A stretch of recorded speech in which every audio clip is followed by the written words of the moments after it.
Hey guys, Buffing Game Bat today, bringing our video, and today we're going over all of the weapons available in the open beta for week 1 here of Battlefield 6. So I was able to preload because I had access to labs.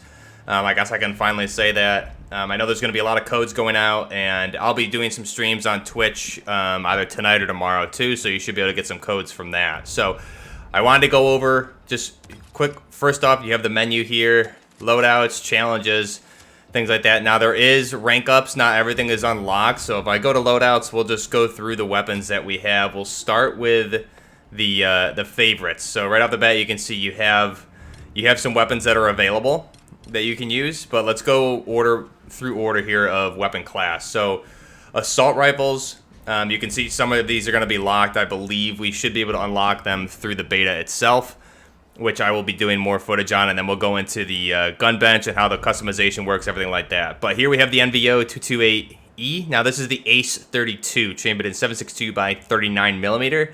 If you're interested in all the weapons, check out the latest videos on the channel. I have all the leaked weapons that are available in the final version of the game, so check that out if you want to see the full list. But the Ace 32 here is the IWI Israeli, essentially the modernized Galil, but also it's meant to be a replacement for the AKM, chambered in 7.62 by 39 millimeter. You can see the full length pick rail. You have pick rails at 3.6 and 9 o'clock there on the handguard, as well as that full length mono rail there. So that's the Ace 32 in game.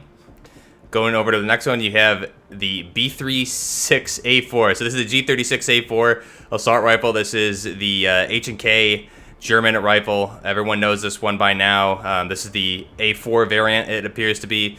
So this is chambered in 5.56 by 45 millimeter NATO.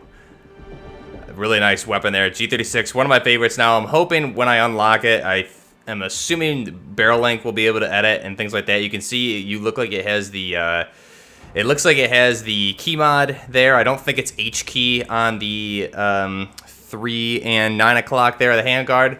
I'd have to get a better look at it when I can zoom in, which I cannot do right now. So that's a G36. Next up, we have the M433. This is the H&K 433, chambered in 5.56 by 45 millimeter. Again, this is kind of the combination that the Germans did of the M416 and the G36 to try and make kind of like the child of those weapons, the best of both of those weapons there. So the HK433 5.56 by 45 NATO. A lot of people will remember this weapon from Call of Duty.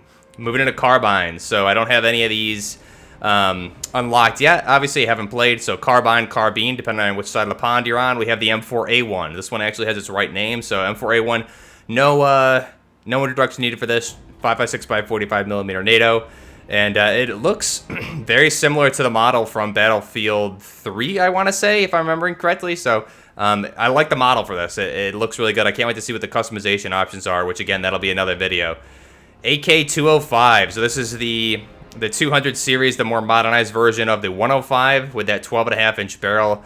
You have the pick rail on the dust cover as well as front of the handguard. You have pick rails 369. And you have the 200 style magazines, updated buttstock, pistol grip, all that. So again, you can see the 90-degree gas block, everything like that. So the AK-205 chambered at 5.45 by 39 millimeter.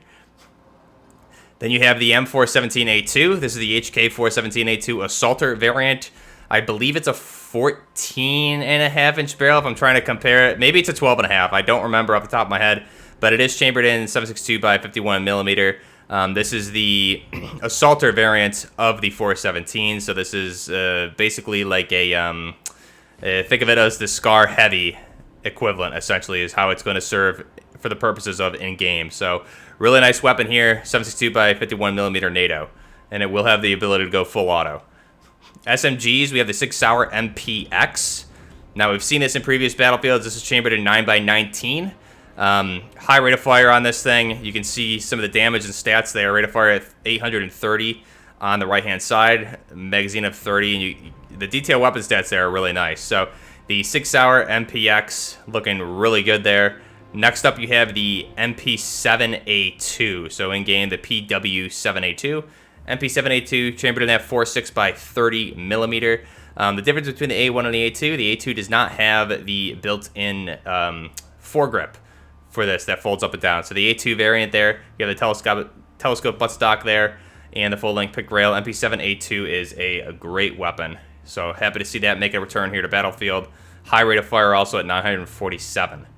Moving to LMGs, you have the L110. So I believe the L110 is the British designated name for the M249 SAW. This is the M249 SAW, but the L110, I believe, is the British designation of this. So it is the M249 squad automatic weapon, or the SAW, chambered in 5.56 by 45 millimeter NATO. You have the 100-round belt there with a nutsack, so that's nice to see.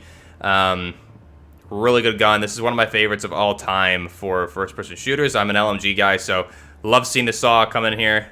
Then you have the KTS 100 Mark 8. So this is the Ultimax 100, chambered at 5.56 by 45 in NATO. Rate of fire is 514. I know there was a lot of, and also you have the bipod foregrip there, which is really nice. 60 round drum mag there. Also, there's a lot of talk online about how this gun has no recoil, which is accurate for real life. It has built-in recoil system on it, which we'll get more in depth in future videos. So this thing should not move whatsoever, which is really nice. But again, the caveat there is low rate of fire.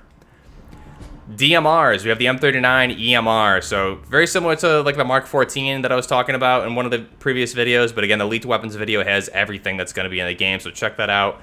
M39 EMR, chambered in 7.62 by 51 millimeter NATO. This is a designated marksman rifle.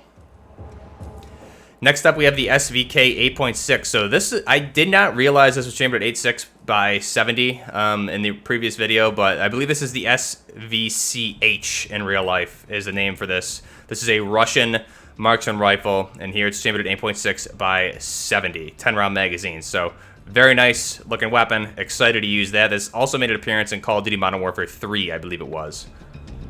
Sniper rifles, we have one available here, the M2010 ESR. So this is the modernized M24. I misspoke in my last video, said it was a modernized M40. That was incorrect. Get some of them confused. But this is the modernized M24, chambered at 300 Winchester Magnum. So this thing's going to hit like a truck. This also made an appearance in Call of Duty Modern Warfare 2, and we've seen it in some other games previously as well. Moving into shotguns, we have the Model 870A1 here in game. It's the M87A1. So typical shotgun. We've seen this in pretty much every game. You can see you have some modernized pick rails on there too, which is really nice to see. This will be a good gun as well. We've seen some gameplay with it, which looks good. So those are all of the weapons. The weapons you have unlocked right off the bat to use. You see here are the L110 or the SAW, the HK433, M2010 ESR, and the SIG MPX. Now, moving into pistols, you have the one pistol. This is the Mark 18 or the M18. I believe this is the, this is the SIG pistol, the M18, I believe it is. So I know there's a lot of joking in the comments of my last video that if we're going to have immersion, this thing should go off in your holster randomly. So hopefully we get that. Next up, let me just go to, well, let's look at the gadgets here for some of these. You have defibs. This is only for support here. Defibs, deployable cover. You have throwables. We have frag and smoke.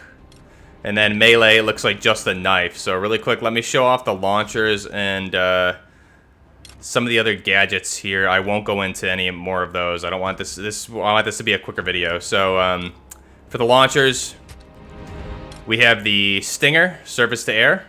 Okay, lock on. This will be good for jets and helicopters.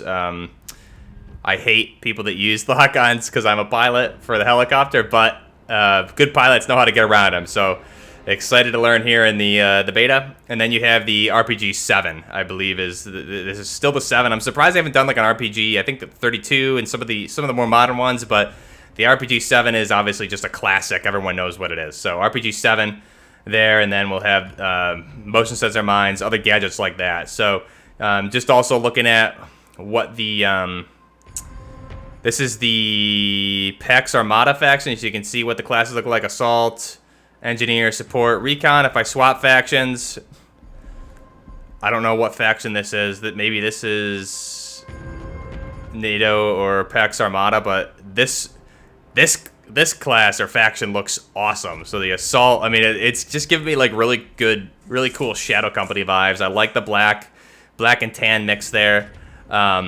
Looks really, really good. So, pretty cool. Yeah, this is Pax Armada. So I think this is the Pax Armada. So, swap from that to NATO. Models look good. Those are all the weapons here for open beta week 1. I don't know if they'll add any more in the other weekends, but I'll keep you guys up to date. Let me know your thoughts down below of all the weapons here for the open beta. Till next time, this is Buffner Gaming, out.